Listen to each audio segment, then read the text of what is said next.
Hi, welcome to PDQ Live. Today we are going to show you how you can take a paper workflow and make it paperless. And we're going to learn about Power Automate.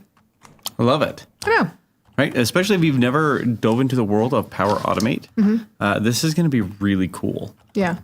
You have this like graphical designer of more powerful if this then that. You can pull in all kinds of different apps. You can authorize all kinds of different things.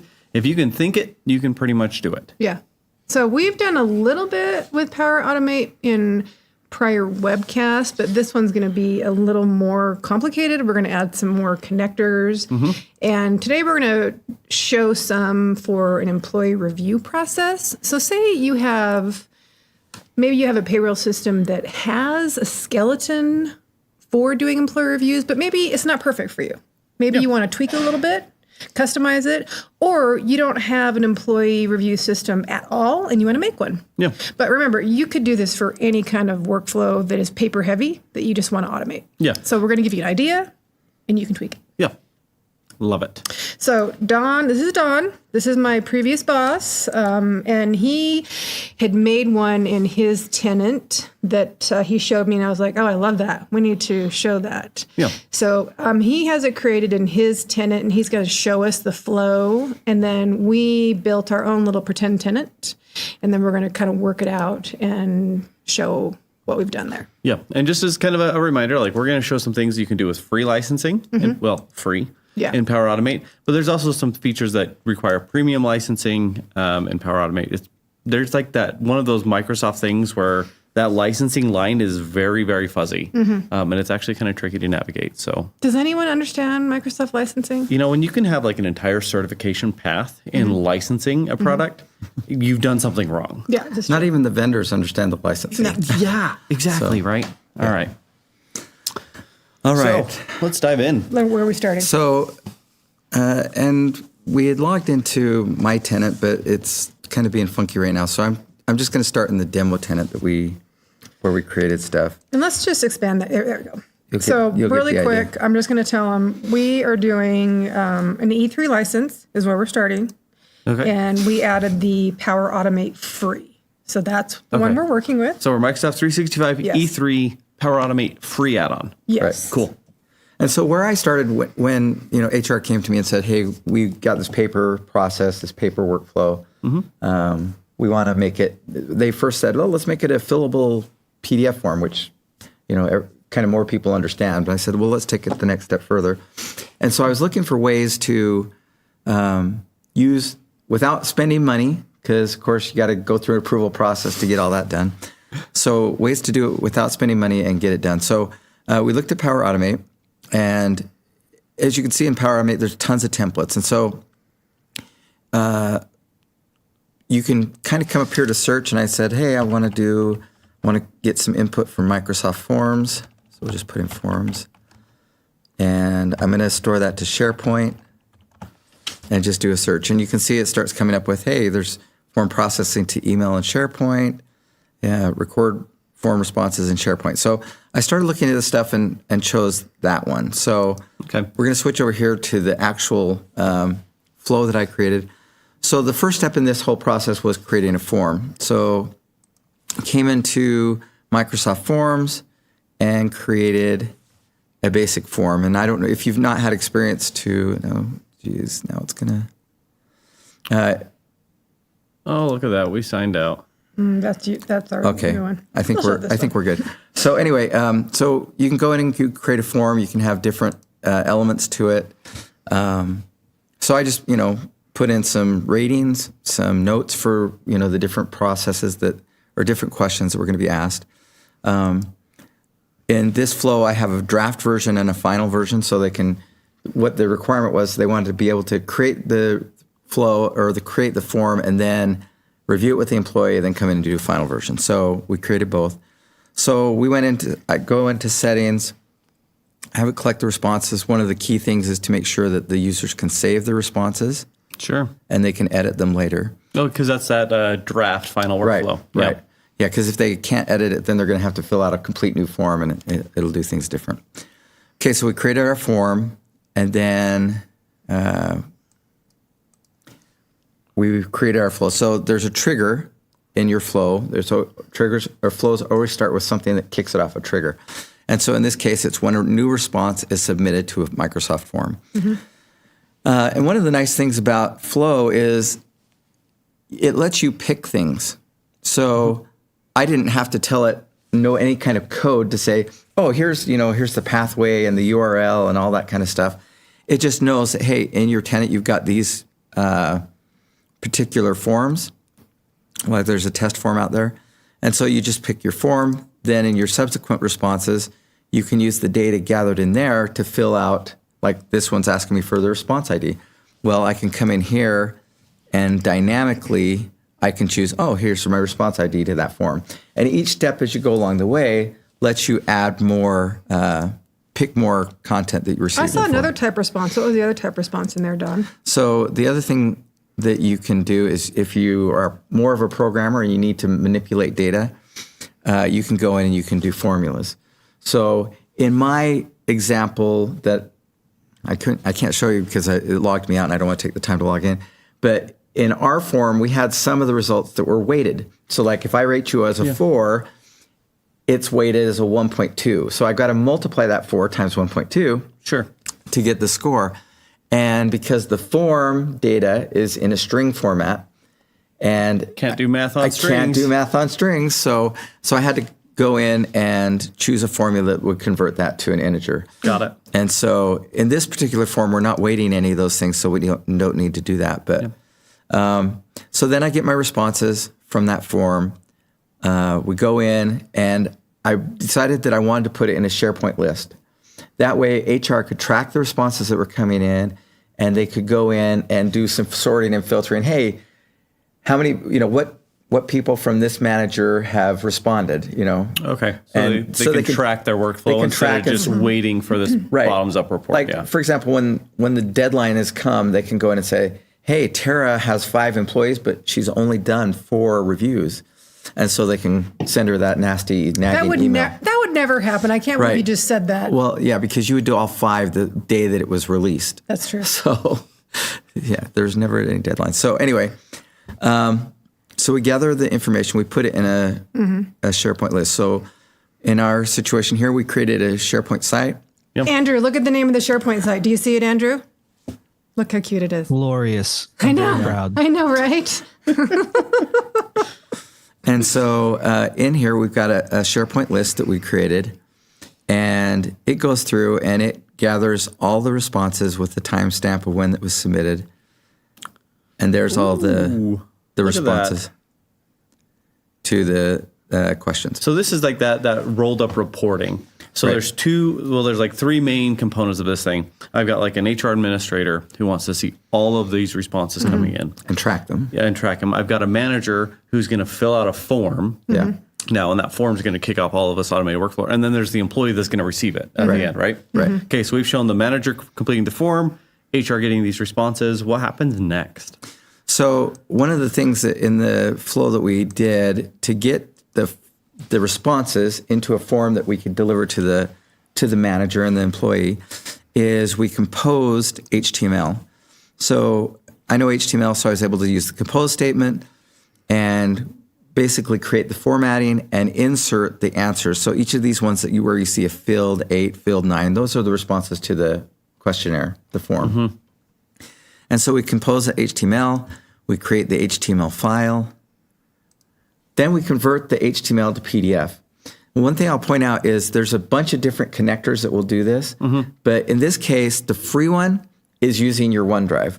So in my OneDrive, I created a little folder to process, and you can see here's the HTML that was created from the form. Okay, so like you can do this other ways with licensing, right? But if you're creative in the way you think through these things, you can probably get through it on the free tooling. Right. So a subsequent process that I did, I created a approval to work outside, so like a moonlighting job. Yeah.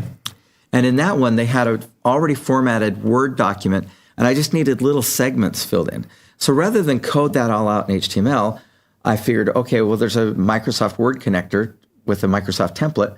I'll use that. Well, I discovered that in order to use the Word template to do that process, you have to license the paid version of Power Automate. Oh, okay. So when you license the Power Automate, you get all these extra connectors that you now have access to. And then in that one, I also was able to use some DocuSign because that one needed signatures without an intermediary process. The minute they answer the form, it can go out for signatures. And so in Gotcha. that one, I used other connectors, third-party connectors. And there's Adobe Sign connectors, there's DocuSign connectors. Oh yeah, this ecosystem's huge. Oh yeah, Yeah. And there's a lot of convert to HTML to PDF products out there too. Most of those third-party ones are required you create an account, and that sort of thing. And I didn't want to do that. So, so going back to our flow, it creates the HTML and converts it to PDF. Then I have it store that PDF where HR can keep it for their records. So in the Plavengers HR site here, we have a file store called Performance Reviews, and there's the PDF that got converted from. That's kind of small. Let's see. I think there's a magnifying glass down there in the bottom in the center. Oh, yeah, there it is. Yeah. So it's basically you've given the manager this form that's going Yeah. to dump out this HTML and then therefore PDF template.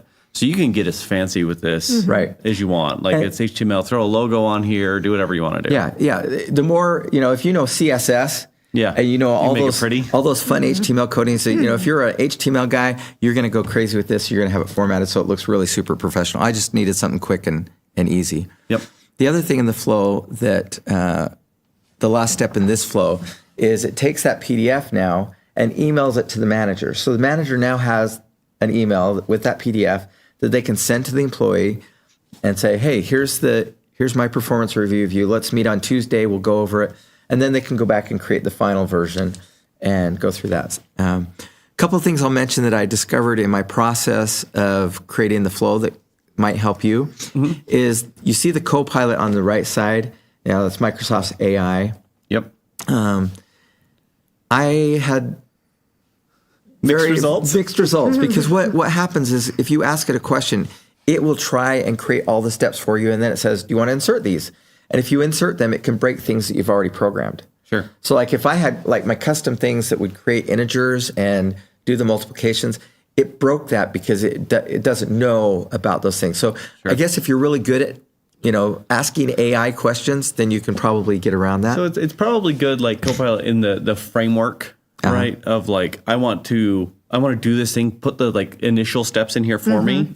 Yeah. That's probably where Copilot's probably best used Right. in this. Yeah. Or go into Bing, into Bing Copilot search in Edge and do your search there, because then now I have the steps and I can pick and choose. Because every part of this is a compilation of, I didn't know all this stuff just out of my head. Yeah. I went through and I found each little piece, like, oh, I need to convert this string to an integer. Here's this piece. Oh, I need to take and compose this HTML and have it. Another thing I discovered was that dynamic inserting a field sometimes doesn't help you. For example, when I was building this flow, Can you show us? Yeah. So when I was building this send to email, I inserted dynamically this file content from the convert to PDF. And when I did that, it put quotation marks around the file content. And it still worked. It still created the PDF file, but the PDF file came up blank because inside it had these extraneous characters that weren't part of the real. Because when you take that, if like I wanted to put a dash in there, I could put a dash in. And so I can add things, I can concatenate things together. Yeah. So it was concatenating in those quotation marks into the PDF. So it was taking the content of the PDF plus the quotation marks, which then broke the content inside the PDF. Gotcha. If that makes sense. So I found a few times along the way where I would insert things and, I'd go in to test it, and this is invaluable. Don't be afraid. You can go in as many times and test. Once you run the flow, you can retest on the same content. So you can see here I had a test that failed. It looks like we might have enough time. Do we want to actually run through this thing and show everybody what Or it do you looks want to like, log in really quick and show your other ones? No, while we chat? no, let's run through one. So, Okay. so let's go, Let's start this process like beginning to end. Like, what does this look like? Do a performance review of me. okay. Yes. So, okay. Yes, let's do Okay. it. So I'm going to go to my Plevenger site. Yeah. I'm going to go to the homepage. So HR just sent me an email and said, hey, go to the site. There's an employee performance review link. Okay. So we created the link on the site and we pull it up. Here's the employee performance review. So we're going to say this is our draft version. And Josh, I don't. His name is Oshkosh Bajosh. Oh, good luck with that. Gosh. B-A Josh. I'm glad that you wrote it down and took notes. Of course I Appreciate did. I write everything down. That. Okay. Okay. So His job title is Captain Access. Okay. I don't understand that, but He Okay, Tara, knows- what are he's we a rating him? 5. He gets a 5. he's 5. Do you have any notes about it? Grumpy old man energy. Write that down. That's important. yeah, that's important. That's important. Take notes. Mm-hmm. Okay.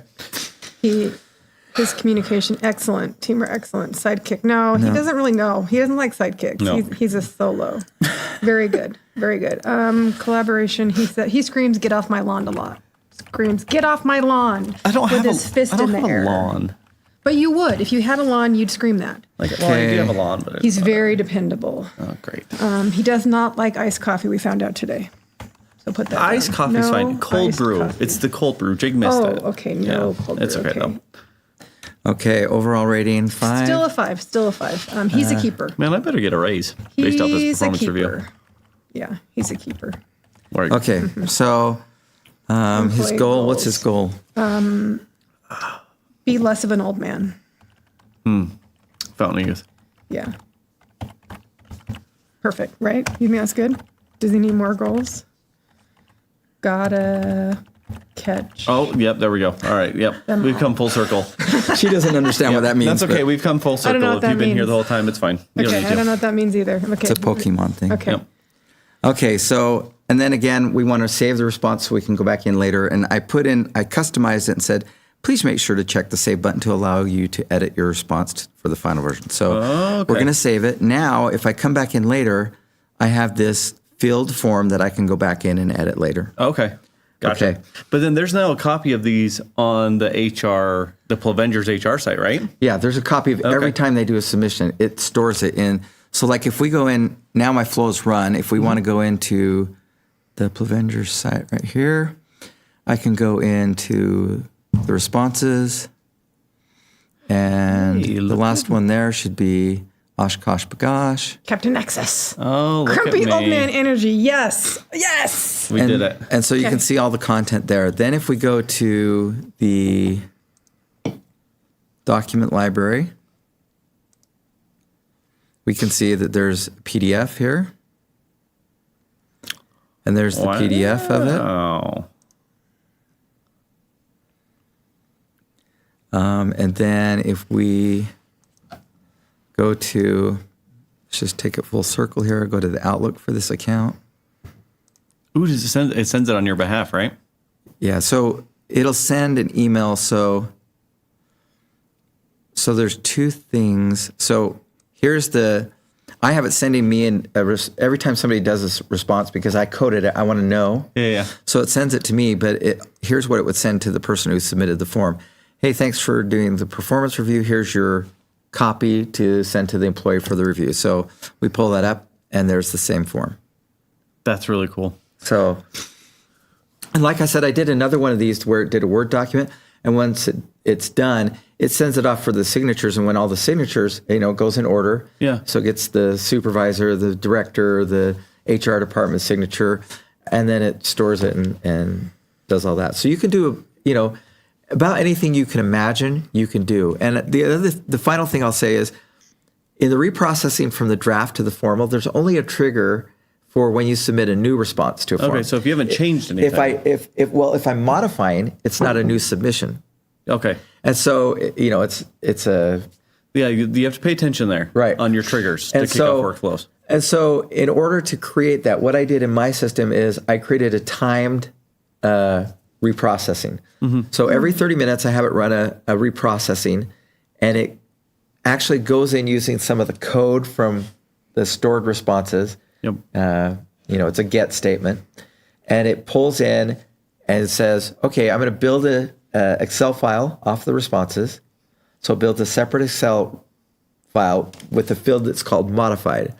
Sure. And so every 30 minutes it checks, and if the modified time is less than 30 minutes, it will reprocess that answer.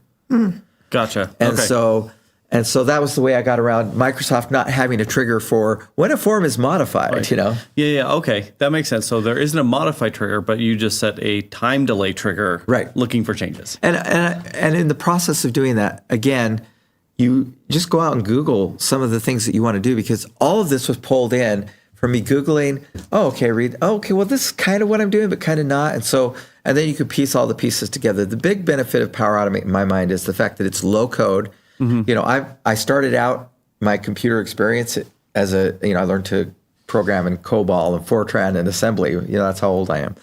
But You're laughing. But I never. I know some of those words. I read about that in a museum. Yeah.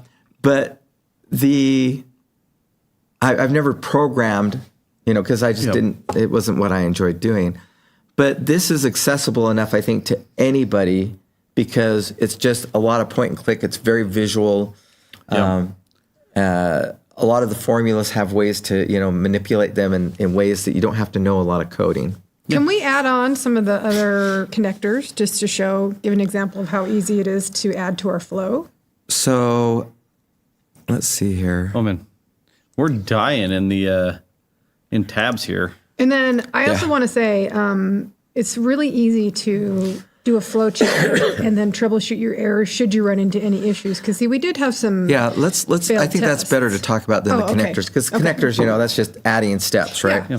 But if you have a part of the flow that failed, you can go in here and click, and you can click on the failed, and of course it says failed, and then it'll give you the error, and it'll show you which step it failed on. So in this case, it failed on the create file, and what it says is, hey, if we read down through this, a file already exists. Yep.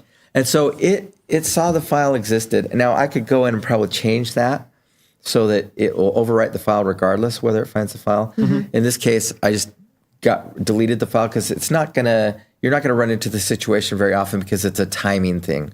I was running the test over and over and over and over again. Yeah. And so the file never really had a chance to say, you know, hey, I'm here, you know, I'm old. Yeah. And so some of the other errors that I ran to the testing was when I first created the SharePoint list, it was expecting numbers for the ratings in the columns. And the form are strings. And so if you try to put a string into a field that's expecting a number, it's not going to let you put it in. You're going to have a bad time. Well, The other thing I found is that if the response doesn't have, if it was left blank, there's nothing there, it's null. It didn't like null as an option until I switched it to, you know, just accept any text. And so then I went through and basically changed all those columns in my list to text, and then everything worked.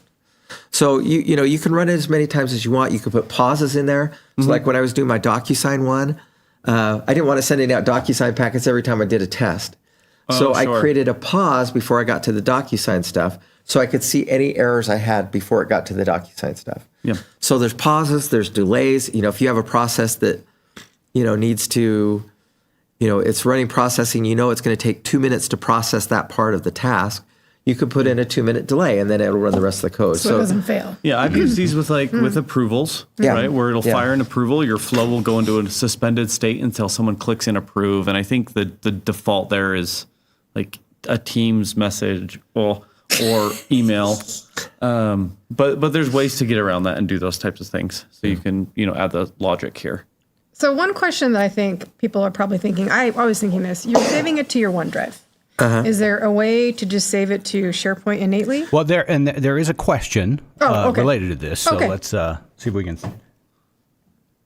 Let's do it. Okay. Can you do all this without saving to the SharePoint list, or is the SharePoint list what is making this work? You can do it without going to the SharePoint list because you're getting those responses. Yeah. But the big thing is to, in my case, I wanted to have a record of all the responses that were entered so that HR could go in and find out who hadn't submitted a form or which employees haven't been reviewed, okay. which managers haven't done the reviews. It was just a way for them to track it. So the list was just a way of like that shorthand format of getting, like, I can see all of this in a table quickly on a SharePoint site. Yeah. But like you could remove that and just have it be firing the emails, creating the PDFs. Correct. Yes. This was just part of your specific workflow. Right. And regarding the OneDrive component, that was only required because I was using Microsoft's free HTML to PDF converter.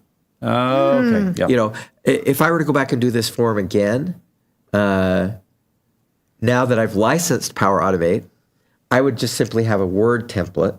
Yeah. I already have that license. Now I don't even have to create the HTML. Yeah. I could just insert those form responses directly into the Word template, and I don't have to create HTML. Yeah, have it dump out auto to DocuSign everything. Yeah. Okay. We have another related question. Well, I like questions. Are there any free or built-in Microsoft digital signature options for a form? Not that I'm aware of. I'm not aware of any Microsoft digital signature. I mean, we can go look. Let's go look. yeah. Let's do it on the fly, man. Let's go see what connectors we have available to us. Let's see. So we want to go here. Oh, yeah. Yeah. Here we go. And And one thing I found on, I don't know if you know this, but I mean, of course you know it. What am I talking about? I searched for whatever I was going to be using. So like I searched Outlook, I searched SharePoint, whatever. Ooh, it looks like, I what was is that one going to be using? Generate agreement from Power App or Word send for signatures. That looks good. Oh, it's using Adobe Sign. Yep. So yeah, the template gallery will like button things together for you. And where else could it be? I don't know. And unfortunately, when we went back, it got rid of our search. Yeah. Signature. My understanding is there's no default inside of Microsoft. It's all using Adobe or DocuSign. Yeah.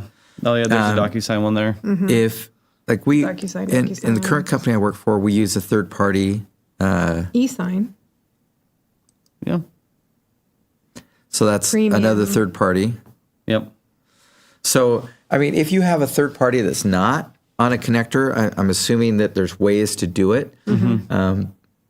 Because most signature submission companies have a email hook Yep. that you can use, and so you might not be able to specify the fields and stuff, but you can probably put some things in the fields that will then trigger when you send it over there. For example, when I used the DocuSign stuff, I didn't, for the third and fourth signatures, I didn't use Power Automate to populate those because I didn't have that data inside of the flow that I was currently using. So, and they were always going to be the same people, but I didn't want to code it in. So what I did is I just had it send the first two off to DocuSign, and then DocuSign did the rest. Gotcha. CM says there's a free way using PA backend to move files. Yeah, there's so many different ways to go about and like do this, and it's accessible in a way that you don't even have to really have any programming knowledge or scripting knowledge at all. And the thing that I've noticed with Power Automate is like you might hit a point where there isn't a connector, but you still need to do something. There's still a connector that's like webhooks. Yeah. And then once you have the webhook, it's like, okay, I might need to write a little bit of code. Which is how I did the reprocessing every 30 minutes. Yes. Yep. So, and the thing I'll point out too is my code, you know, anybody who's a programmer is going to look at my code and say, wow, what a hack job. It's like somebody watching, you know, a surgeon watching a guy from a MASH unit doing surgery. He's going to be like, what? Where did you learn how to do that? You know, and you know, it worked for me. It's probably not the most elegant code. It's probably not the most efficient code. Yeah. Well, that's cool. We've got another question if you're ready Yeah. for one. Can it be integrated with PowerShell for things on-prem? Sincerely, Micah. Yes. Yeah. Yes, actually, there's a Power Automate desktop client. Yep. And you can, in fact, if we go here to home. I will call out this is its own unique license. And the only reason that I know of this is we use this for some internal functionality here. What you're looking for likely is the unattended RPA is what that license is called. You want to write that one down because it took us forever to find it. Specifically, what you need to have something run on a scheduler automated without having to have a current console session on the machine. So you can dump it on a server and have it just run. Right. And so they have this, you know, Power Automate desktop app, and you can do desktop flows with that. So, if that's something you're interested in doing, I think that's available. I haven't done anything with that particular. It's super function, cool. so. Like we've done stuff with Power Automate that's based off of I found this thing or this thing changed in SharePoint. This thing changed on an external website. We might monitor an external website for something, and then have it come and run on something on-prem and put data back.